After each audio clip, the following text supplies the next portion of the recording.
Welcome to Damon Revenge Stories. Get ready for tales of sweet revenge. My name is Melvin Gibbs. I'm 38 years old. On the evening of October 12th, I stood at the head of my own dining table with my phone connected to the 55-inch TV on the wall, 22 guests staring at a group text thread between my mother and my cousin Kyle, projected in letters large enough to read from the backyard. My mother's words filled the screen. Just invoice under Gibbs Electric. Melvin never checks the P.O. box. My father studied the tablecloth like it held instructions for surviving the next 30 seconds. My mother reached for a phone that was already in my hand. And the silence that followed was the first honest sound that room had heard in 6 years. But I need to go back.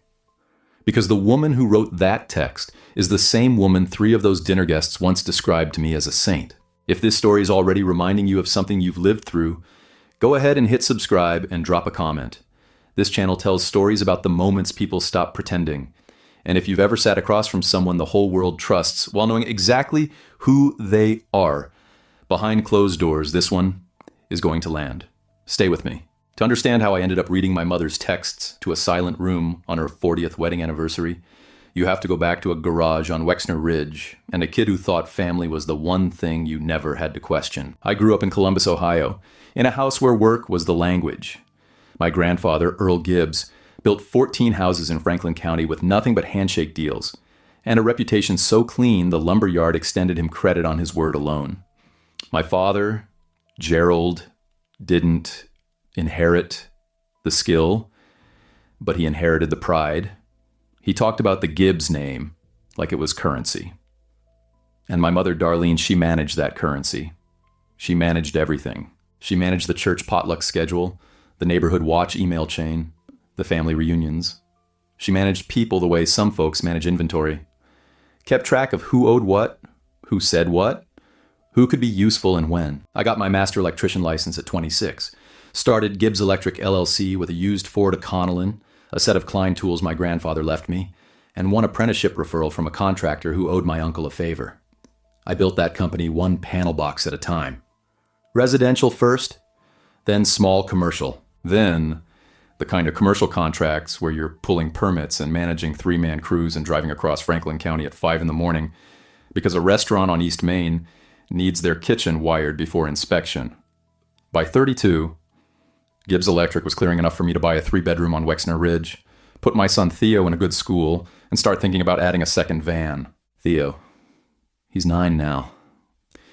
I share custody with my ex-wife Janine every other week. The divorce was quiet. We just ran out of the kind of energy that keeps 2 people in the same room when neither one is talking. But Theo, that kid is the reason I get up at 4:30 and the reason I come home.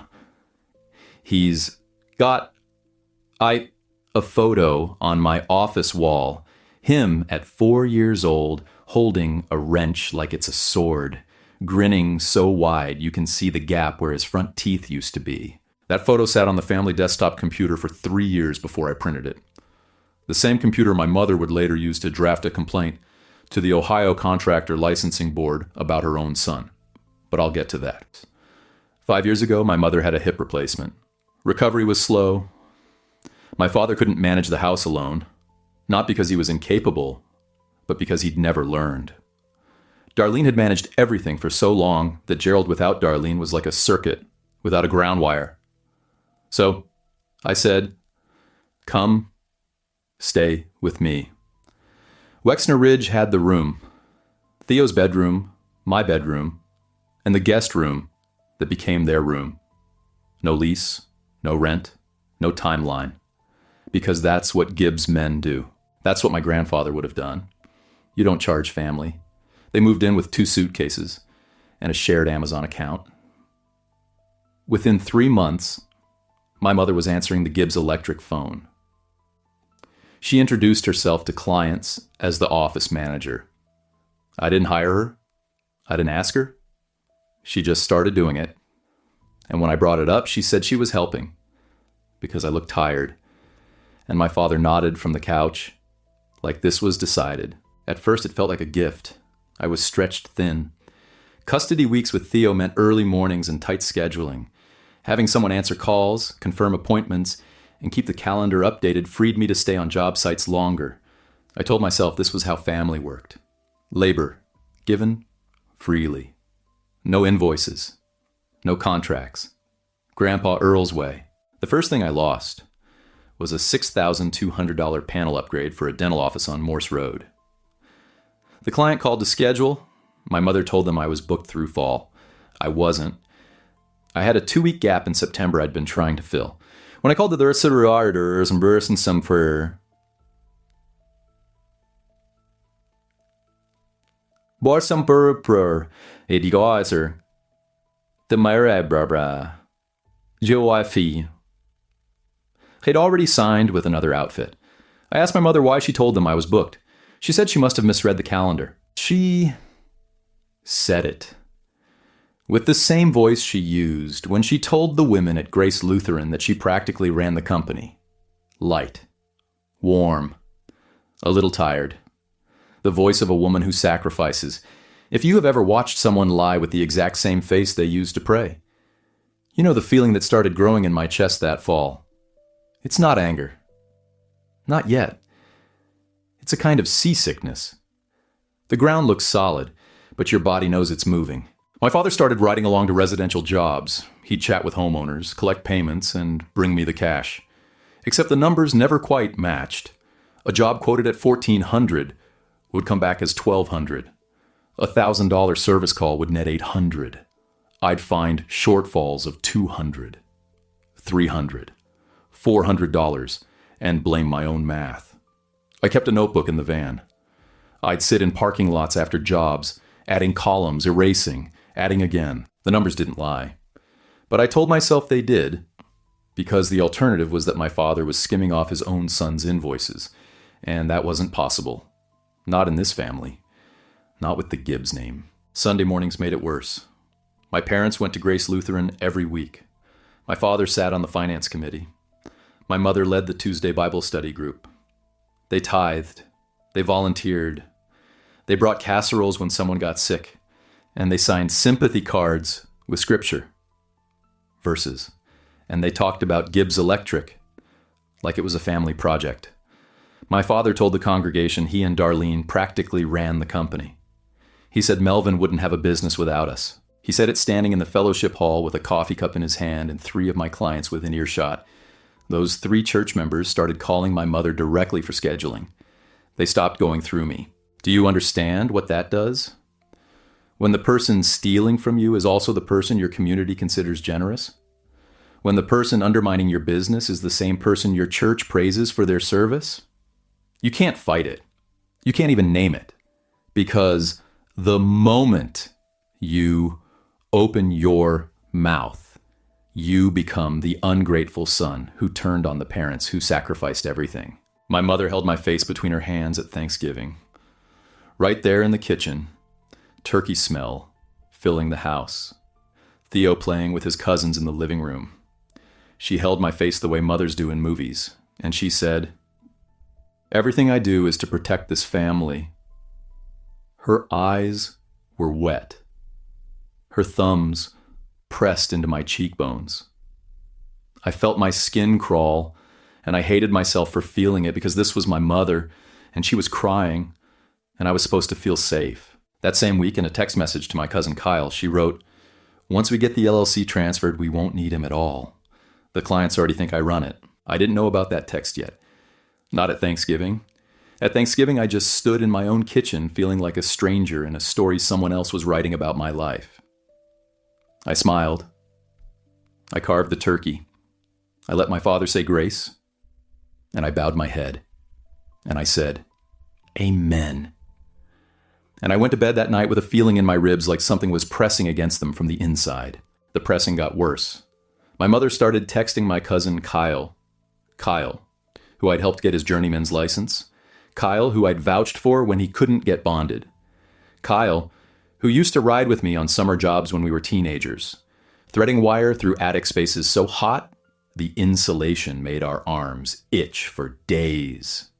My mother was feeding him client names, bid amounts, job specs. She'd text him my numbers so he could underbid by 8 to 12%. Clean, surgical. She was using my own company to build his. And she did something else. During a custody exchange in the driveway, my mother walked Theo to Janine's car and stood there talking to my ex-wife for 11 minutes. I know because I watched from the kitchen window, and I know what she said because Janine recorded it. My mother told Janine that my business was failing. She suggested Janine document everything for court. She said it might be time to revisit the custody arrangement. My ex-wife, to her credit, sent me that recording the same night with a text that said, "I don't know what's happening over there, but you should hear this." I played that recording sitting on the edge of my bed at 11:30 on a Tuesday. My parents were asleep down the hall. Theo was at his mother's. The house was dark except for the phone screen, and I listened to my mother try to weaponize my own son against me. And the sound that came out of my throat was now, Oasin Centauro. A word of rocker. Is the center of always us. The sound a wall makes when the stud behind it finally cracks. But the real earthquake started with numbers. My accountant, Paul Tedesco, flagged $11,400 in unmatched deposits during a quarterly review. Money that should have flowed through Gibbs Electric, but didn't. Payments from clients who swore they'd paid in full, but whose payments never hit my account. Paul said, "Check your receivables." I said, "I will." And then I started pulling threads.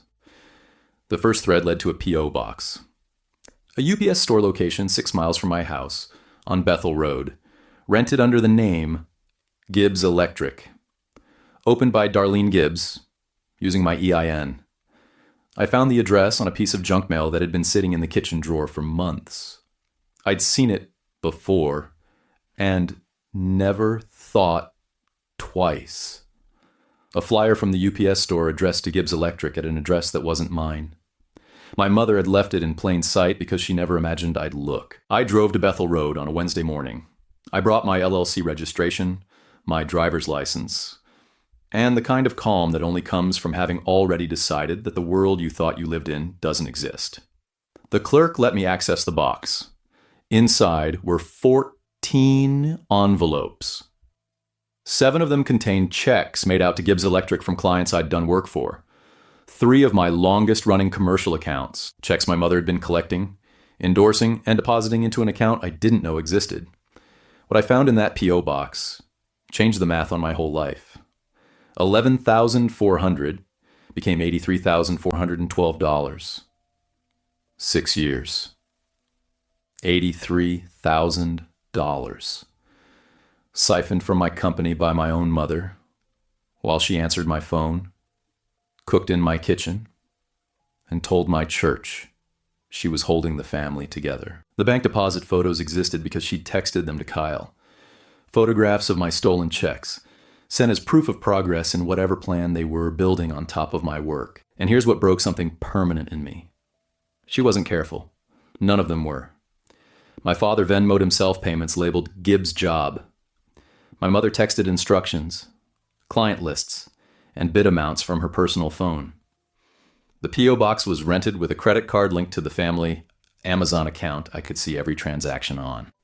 And the draft complaint to the Ohio Contractor Licensing Board, the one alleging unlicensed workers on my job sites, composed from an anonymous Gmail address, never sent but saved like a loaded weapon in a drawer, that sat in the shared folder on the family desktop computer. The same computer where Theo's school photos lived. The same computer my mother called the office hub. They didn't build a vault. They left their theft scattered across every surface of my life like they never imagined I'd open my eyes. I didn't have to hack anything. I didn't have to break into anything. I just had to look. And once I started looking, I couldn't stop. Over 4 days, I compiled 94 screenshots and 3 bank statements. I organized them chronologically. I cross-referenced texts with deposits. I matched my mother's instructions to Kyle with the jobs I'd lost. I sat in my van in a Kroger parking lot doing this because I couldn't do it in my own house. And my hands were cold even though the heater was running, because my body understood what my mind was still processing. Then Lily Hendricks called. Lily is married to Dale Hendricks. Dale runs a contracting outfit on the east side. For years, Dale was my competitor. Not the friendly kind. The kind who'd show up at a bid opening and smirk when he undercut you. I lost 2 commercial jobs to Dale in 1 quarter and spent a month wondering if I'd priced myself wrong. I didn't like Dale. I didn't trust Dale. And I absolutely did not expect his wife to call me on a Thursday evening and say, "Melvin, I think you need to know something about your mother." Lily told me that my mother had contacted Dale. She'd offered him Gibbs Electric client lists in exchange for a 15% referral fee on any work he picked up. She was trying to sell my business out from under me to my own competitor. Dale said no. He apparently told Darlene that whatever she was doing wasn't his kind of business. And Lily, who'd heard the story from a mutual supplier, decided I deserved to know. I spent 48 hours verifying everything Lily told me. I didn't trust it at first. Dale Hendricks' wife, calling to help me, felt like walking into a room and finding the exit sign where the trapdoor should be. But the emails checked out, the timeline matched, and Lily said something on our second call that I haven't been able to forget. She said, "Your mother tried to sell your company, and the man she offered it to had more respect for you than she did. I'm sorry. I thought you should know." And she said sorry the way people do when they mean it. 9 days. That's how long I had between Lily's call and my parents' 40th wedding anniversary dinner. The dinner I was hosting at my house. In the dining room where my mother answered my business phone, and my father said grace over meals paid for by my work. 22 guests, church friends, neighbors, my aunt and uncle from Dayton, cousin Kyle. In 9 days, that dining table would hold something heavier than anniversary cake. I spent those 9 days doing 2 things. I organized every piece of evidence into a single folder on my phone. Screenshots arranged by date, text messages highlighted, bank statements annotated, Lily's printed emails in a manila envelope, and I prepared myself to detonate my family in front of everyone they performed for. I want to be honest about what that preparation felt like. It wasn't righteous. It wasn't satisfying. It was the loneliest feeling I've ever had. I was standing in my garage at midnight, looking at 94 screenshots of my mother's handwriting, my mother's texts, my mother's plans to erase me from my own company, and I was grieving. Not for what I was about to do, for what she had made necessary. On the Monday before the dinner, my mother was particularly kind. She made Theo's favorite pasta when he came for my custody week. She asked about my day. She touched my shoulder when she passed me in the hallway. And on Tuesday, she picked up the Gibbs electric phone and told a new client I could fit them in next month, scheduling them herself without asking me. And I realized the kindness was not for me. It was for the audience. It was always for the audience, even when the audience was just Theo. Wednesday, I almost got caught. My mother walked into the office, which is what she called the desk, in the spare room where the family desktop sat, and found me photographing the screen. The draft licensing complaint was open. I closed it 1 second before she came through the door and told her I was backing up Theo's school photos. She smiled. She said, "That's sweet." She touched the edge of the monitor like it belonged to her. I smiled back. The muscles in my face performed the smile, while the rest of my body hummed with a frequency I can only describe as the sound a wire makes right before it carries too much current. Thursday, I called Paul Tedesco and told him to expect some noise after the weekend. He asked if I needed a lawyer. I said not yet. I called Lily Hendricks and asked if she'd be willing to come to the dinner. She said she wasn't invited. I said I know. She said she'd be there. Friday, I bought the anniversary cake. Vanilla with buttercream, my mother's favorite, from the bakery on High Street she'd been going to for 20 years. I carried it into the house, and she clapped her hands and said, "Oh, Melvin, you didn't have to." And I said, "I wanted to." And both of those sentences were true, though they meant different things than she thought. Saturday morning, the day of the dinner. I woke at 5, which is normal. I made coffee, which is normal. I sat at the folding table in my garage that serves as the real office of Gibbs Electric, and I went through every screenshot one more time. 94 images, 3 bank statements.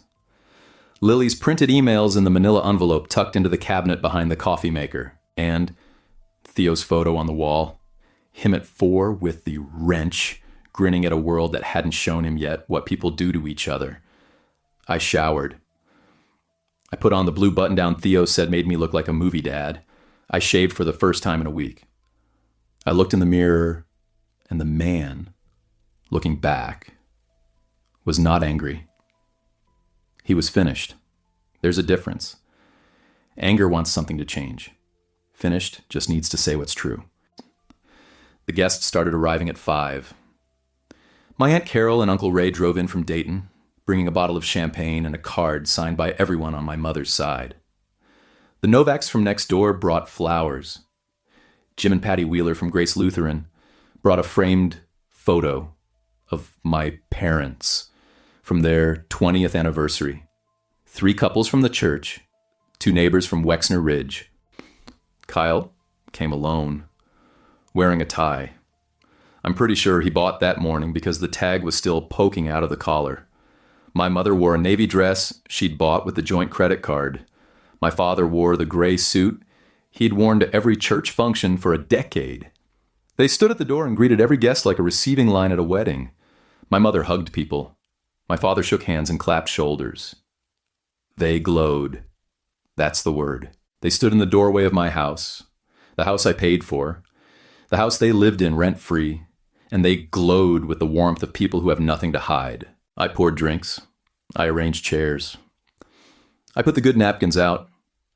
Because my mother had asked for the good napkins, the dining table was extended with a folding table from the garage to seat 22.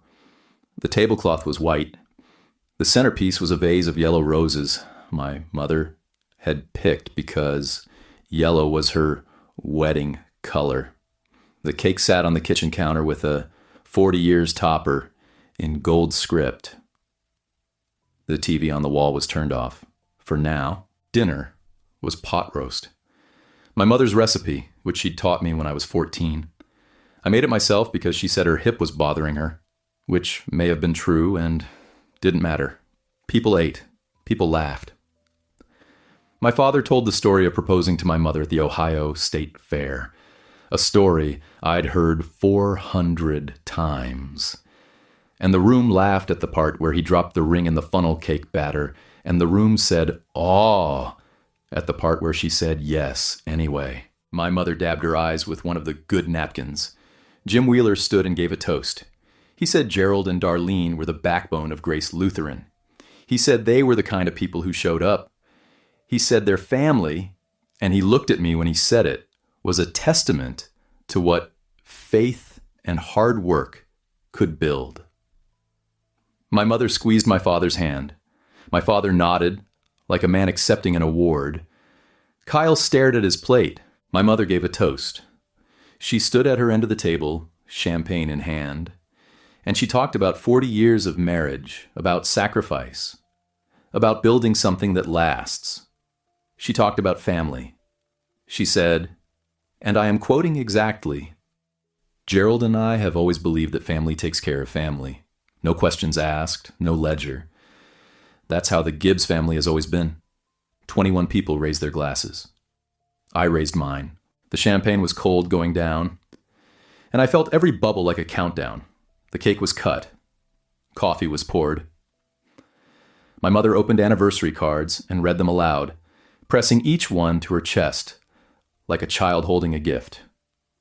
The room was warm with candlelight and pot roast and 40 years of performed devotion. I sat at the head of the table, and I felt the manila envelope under my chair where I'd placed it 3 hours ago, and I counted the seconds between my heartbeats, and I waited. At 7:42, my father pushed back from the table and said, I want to say something about my son. The room got quiet.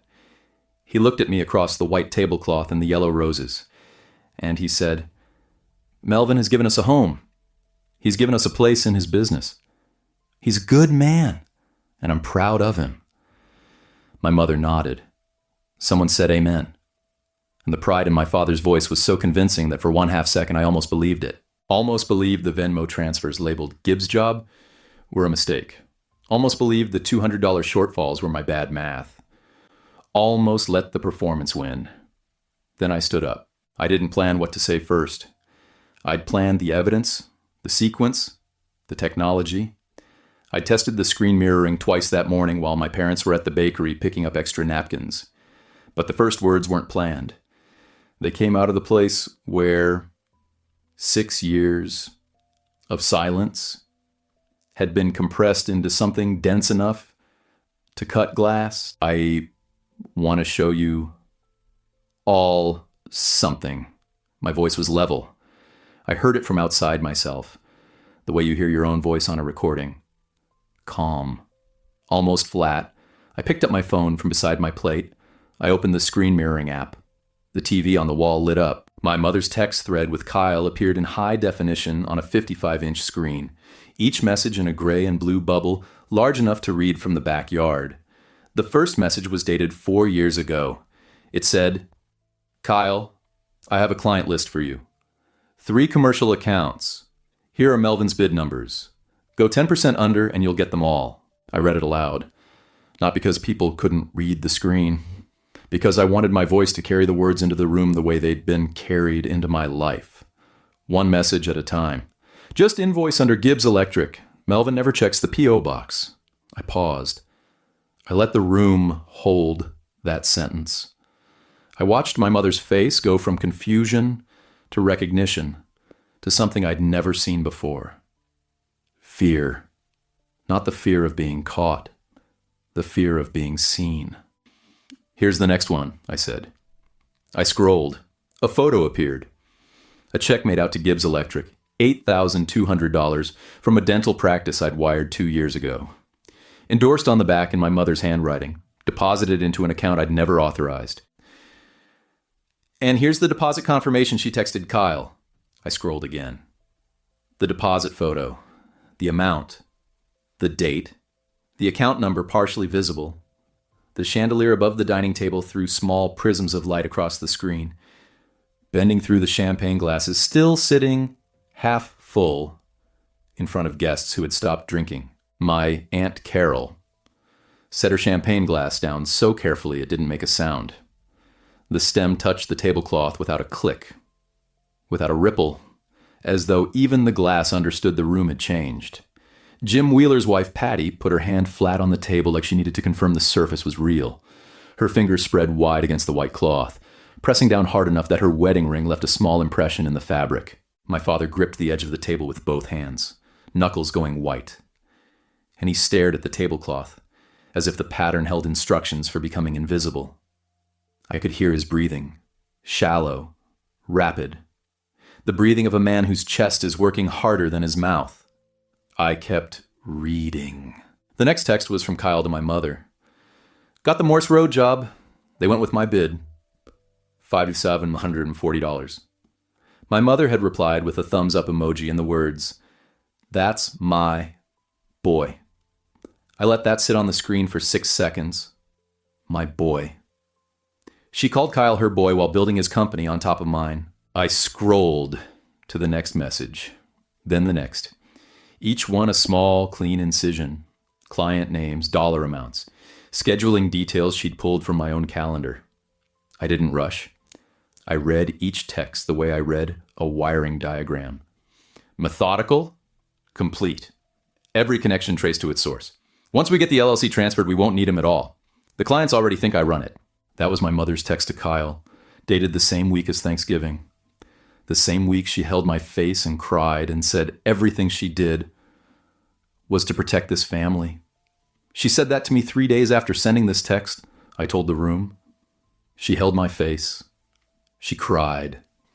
She said, everything I do is to protect this family. That same week, she wrote this. I pointed at the screen. The room read both statements, and the silence that followed lasted 9 seconds. I know because I counted. 9 seconds where 22 people sat in a room and understood simultaneously that the woman who led their Bible study and organized their potlucks and signed their sympathy cards with scripture verses had been dismantling her own son's life with the same hands she raised in prayer. 9 seconds where the only sound was the hum of the refrigerator cycling on in the kitchen and the faint click of the TV refreshing the image on screen. Uncle Ray shifted in his chair. The wood creaked beneath him. It was the loudest sound in the room. My mother laughed. It came out high and fractured. The laugh of someone reaching for a script that no longer exists. Melvin, honey, you're taking things out of context. I was trying to help Kyle get started. You know how hard it is for young... So, $83,412, I said. That's the total. 6 years. 3 commercial accounts rerouted to a P.O. box you opened with my e-hen. Bank deposits confirmed by photos you texted to Kyle. Venmo transfers my father sent to himself labeled Gibbs Job. Would you like me to show those next? I didn't wait for her answer. I pulled up the Venmo screenshots. 7 transfers. The most recent was $340, dated 6 weeks before the dinner. The label on each one read Gibbs Job in my father's handwriting, as casual as a grocery list. I read the amounts. 340, 215, 400, 275, 190, 310, 450. Each number landed in the room like a stone dropped into still water. She didn't answer. She looked at my father. My father didn't look up. His thumbs moved against the edge of the table in a slow, rhythmic press, and I realized he was counting something too. Maybe heartbeats. Maybe the seconds until this ended. Maybe the number of people in the room who would never look at him the same way again. The woman from the church, the one who brought the crumb cake, whispered something to the man beside her. I couldn't hear the words, but I saw his jaw tighten. And I saw her hand move to her lap. And I saw them both look at my mother with the kind of stillness that comes just before a verdict. Kyle stood. His chair hit the wall behind him with a sound that made Patty Wheeler flinch. The yellow roses in the centerpiece trembled from the vibration. He moved toward the kitchen without speaking, his tie still bearing the tag nobody had thought to mention. And his shoes made a quick, uneven sound on the hardwood. Almost a stumble. And he went through the back door. And I heard his car start 20 seconds later. The engine turned over twice before it caught. Nobody looked at him. Nobody said his name. Nobody stood to follow. I scrolled to the draft email. The licensing complaint. The screen filled with the text of a document my mother had written in careful, grammatically correct sentences. The kind of sentences a woman who led Bible study would compose. This is a draft my mother wrote on our shared family computer. An anonymous complaint to the Ohio Contractor Licensing Board alleging unlicensed workers on Gibbs Electric job sites. My job sites. It was never sent. She kept it saved. I'll let you decide why someone drafts a licensing complaint against their own son's company and saves it. I had rehearsed this part. Not the words, but the pause that came after. I let 12 seconds pass.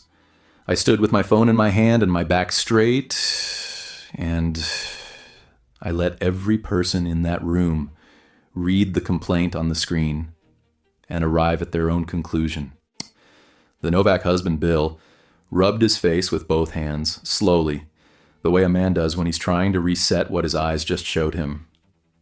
His wife, Linda, sat with her arms crossed, her lips pressed together, her body pulling itself inward, like she wanted to take up less space in the room. Uncle Ray from Dayton leaned back in his chair and took his glasses off and cleaned them with his napkin, which is what Uncle Ray does when he doesn't know what to say. He held them up to the chandelier light, inspected the lenses, and put them back on, and I understood that the cleaning had nothing to do with the glasses. Aunt Carol looked at her sister, My mother. The way you look at someone you thought you knew. Her mouth opened slightly, then closed, and I saw the exact moment she stopped searching for an innocent explanation. Then, the front door opened. The sound of the latch was distinct in the silence. Every head turned. The hallway light cast a long rectangle across the dining room floor. Lily Hendricks walked in carrying a printed folder.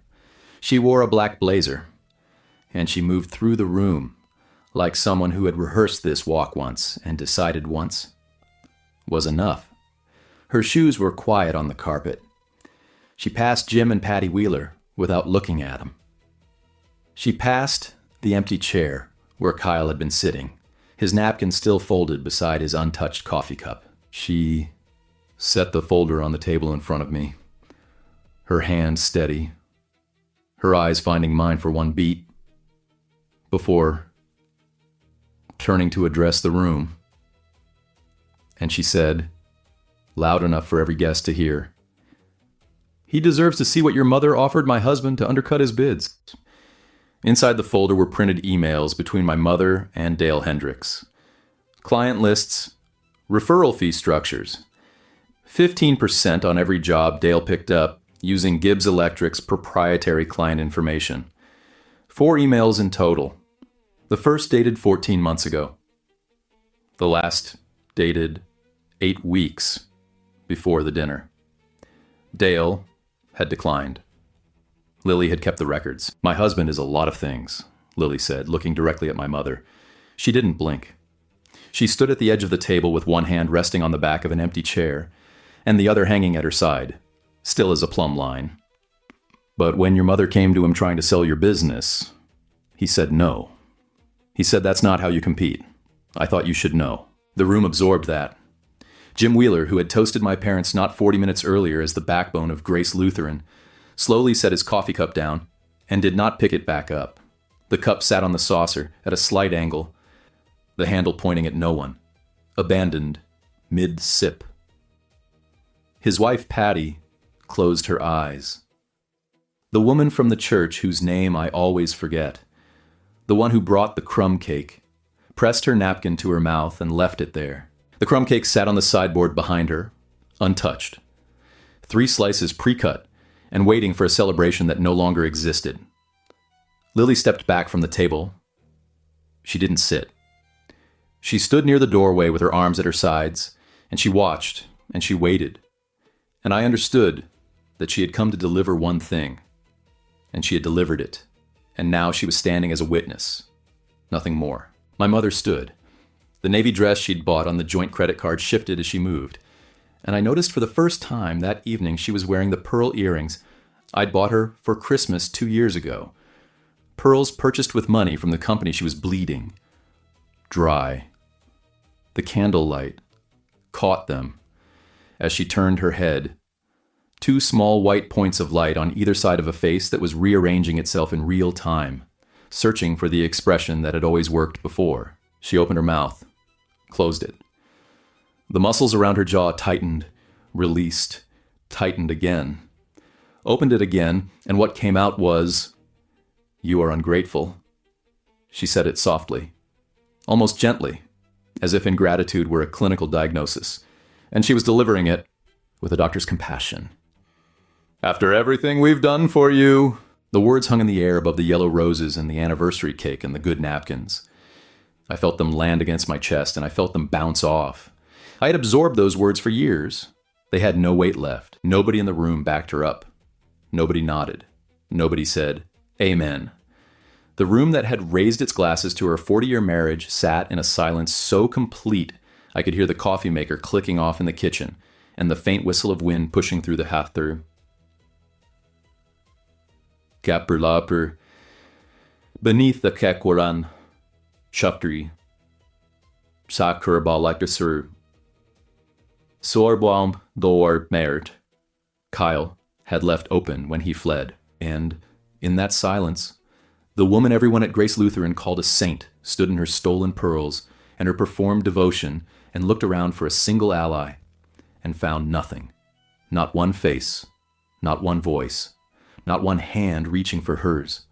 Her eyes moved from guest to guest, table to table. And each face she found looked down or looked away or looked through her. And I watched the audience she had spent 40 years curating dissolve in real time. My father stood next. He buttoned his suit jacket, which was a reflex. The gesture of a man who believes formality is a kind of armor. His fingers fumbled on the second button. He got it on the third try. He looked at me and he said, "You could have come to us privately." And I said, "I tried. 5 years ago, when Mom rescheduled my client without asking.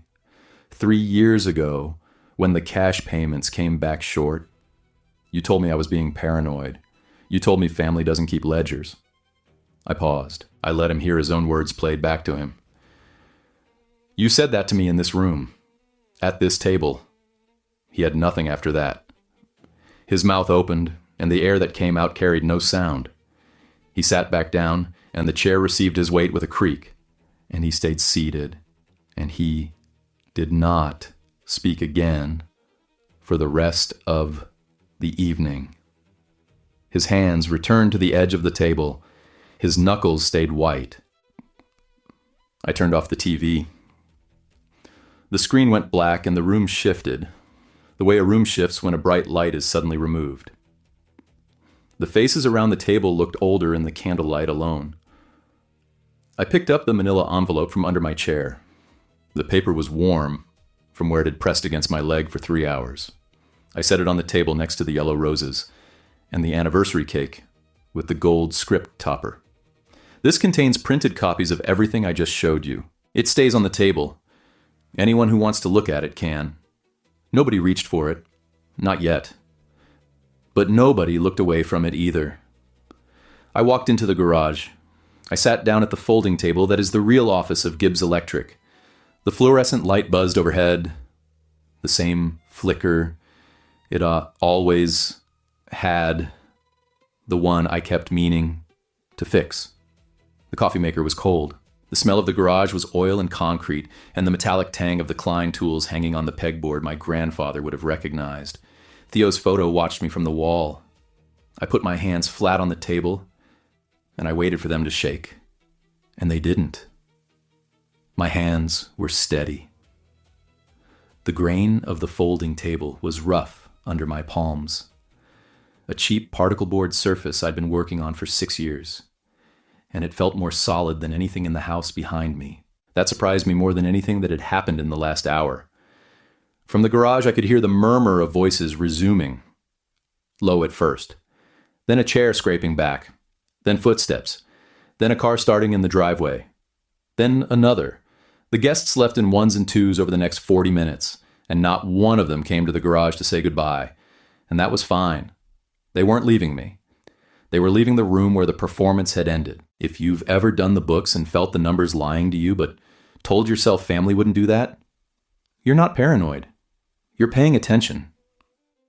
Tell me in the comments what finally made you look twice. The next morning I woke at 5, which is normal. I made coffee, which is normal. And then I did something that was not normal. I sat at my laptop and composed an email. I attached a PDF containing every screenshot, every rerouted invoice, every Venmo transfer, every text message, and Lily's printed emails. I sent it to all 22 guests with one line in the body. I wanted you to have the full picture. I didn't editorialize. I didn't accuse. I didn't ask for sympathy or declare victory. I sent the truth to the people who had been watching the performance, and I let them do with it what they would. What they did was recalibrate. Within 3 days, Patty Wheeler called me. She said Jim had resigned from the church finance committee and recommended that my father be asked to step down as well. She said it quietly, the way people deliver news that shames them by association. She said, "Jim feels terrible. We both do. We had no idea." I told her I understood. I did understand. The performance had been that good. By the end of the first week, 3 church clients called me directly to apologize and rebook. Marcus Temple, who runs the hardware store on Sullivan, said he'd been scheduling through my mother for 2 years and never questioned it because she seemed so competent, so organized, so dedicated. He said he felt used. I told him he was. I didn't say it with anger. I said it the way you state a measurement on a job site. Factual, level. He booked a panel inspection for the following Tuesday and paid the deposit directly into my account. The correct account. The only account. My mother lost her Bible study leadership, not by a vote, by absence. The women who had gathered in her living room every Tuesday simply stopped showing up. The emails went unanswered. The group chat went silent. One by one, the women who had called Darlene Gibbs the heart of Grace Lutheran discovered that the heart had been beating with someone else's blood. The Tuesday group dissolved within 3 weeks. No announcement. No formal disbanding. Just empty chairs and unanswered texts and the slow, quiet withdrawal of people who had learned that the woman organizing their prayers had been organizing something else entirely. My father was asked to step down from the church finance committee he'd sat on for 11 years. The request came from Pastor David in a phone call I wasn't privy to, but heard about from Jim Wheeler. Apparently, my father argued that his personal family matters had nothing to do with his financial oversight of church funds. The irony of a man who'd been pocketing cash from his son's job sites defending his qualifications to oversee church finances was not lost on Pastor David. The conversation lasted 7 minutes. My father did not attend the following Sunday service, or the one after that. Kyle's situation unraveled differently. A supplier who'd been at the dinner, Frank Moretti, who I'd known for a decade, reported the underbidding arrangement to Kyle's journeyman insurance carrier. The review didn't result in revocation, but it resulted in the kind of scrutiny that makes a young contractor's life very difficult. His bond renewal was flagged, his insurance premiums adjusted upward. 2 commercial clients he'd picked up using my bid numbers requested requotes from other contractors. Kyle and I haven't spoken. I don't expect we will. I helped that kid get his license, and he used it to steal my work at 8 to 12% under my bids with blueprints my mother handed him. Some debts don't have a payment plan. My mother tried. I'll give her that. She called 6 of the dinner guests in the first 48 hours. She told them I'd manipulated the evidence. She told them I'd been under stress, that the divorce had changed me, that she and Gerald were victims of a son who couldn't accept help without suspicion. 2 of the 6 people she called forwarded her voicemails to me. One of them was Aunt Carol, her own sister, who texted me, "She's still performing, Melvin. I'm so sorry I didn't see it sooner." The performance continued, but the audience had changed. My mother posted on Facebook a long, careful message about family struggles and the pain of being misunderstood. The comments were turned off within an hour because the first 3 responses were from people who had been at the dinner. She deleted the post. She tried a second one, shorter, more vague. It gathered no engagement. The algorithm of social media, it turns out, is less forgiving than a church congregation. At least in a church, you can control the room. 2 weeks after the dinner, my parents moved out. Not dramatically, not with suitcases thrown into a car.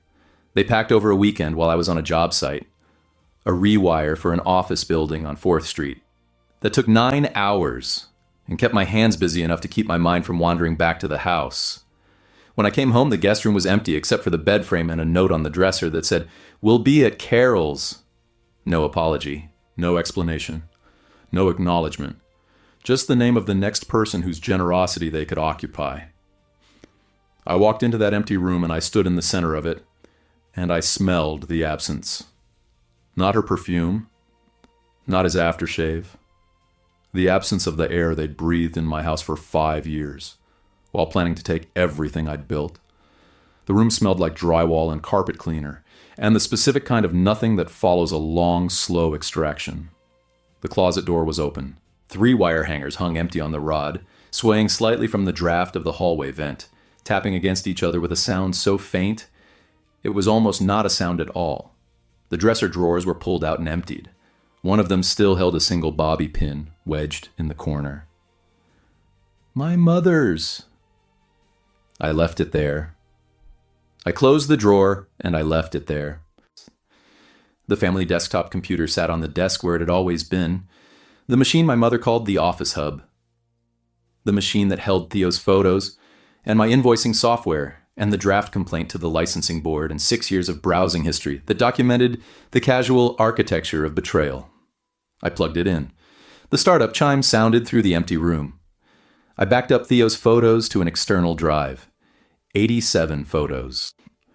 4 years of school pictures, birthday parties, a video of him losing his first tooth at a restaurant, laughing so hard milk came out of his nose. I backed up my business files. And then I factory reset that computer on camera, my phone propped against the coffee maker, recording the screen as every file, every folder, every draft complaint, every saved password dissolved into factory default. The progress bar took 4 minutes and 12 seconds. I watched every second of it. I reinstalled only my own credentials. Gibbs Electric, 1 user, 1 owner. The machine that held their theft became the machine that marked the clean start. Lily Hendricks and I had coffee the following Thursday at the place on Neal Avenue with the good espresso and the tables that wobble on purpose. She brought Dale.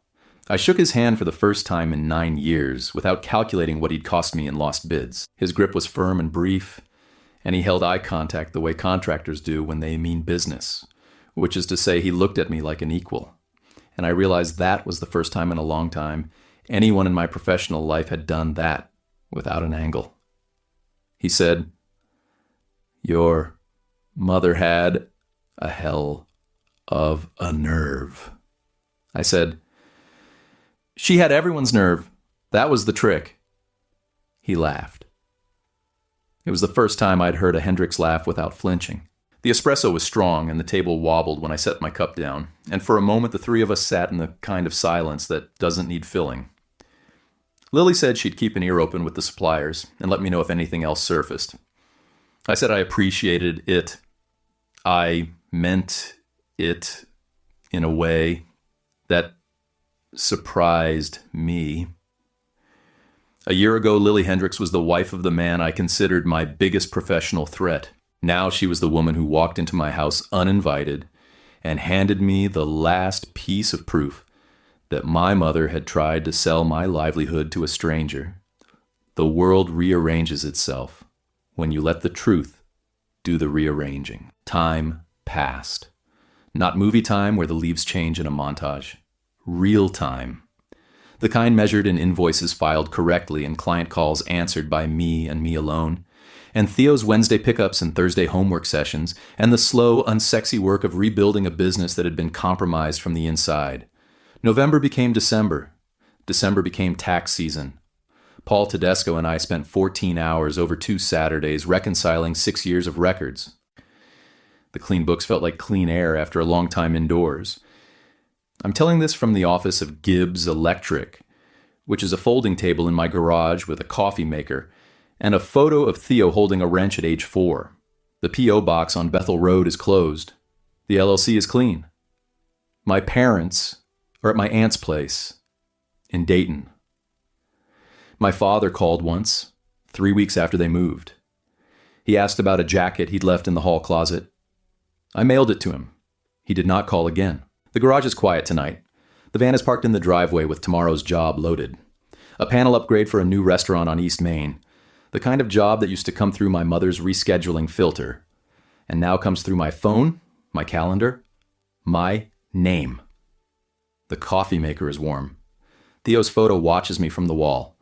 And the fact that I can say all of this out loud without my hands shaking is how I know it's actually over. I used to believe that family labor didn't need contracts because trust was enough. I was wrong. Trust is a decision, and some people decide to perform it instead of honoring it. I used to think that keeping the peace was the same as keeping the family. It isn't. Peace built on silence isn't peace. It's a room where nobody can breathe. What I learned is this: the truth doesn't need to be loud. It just needs to be complete.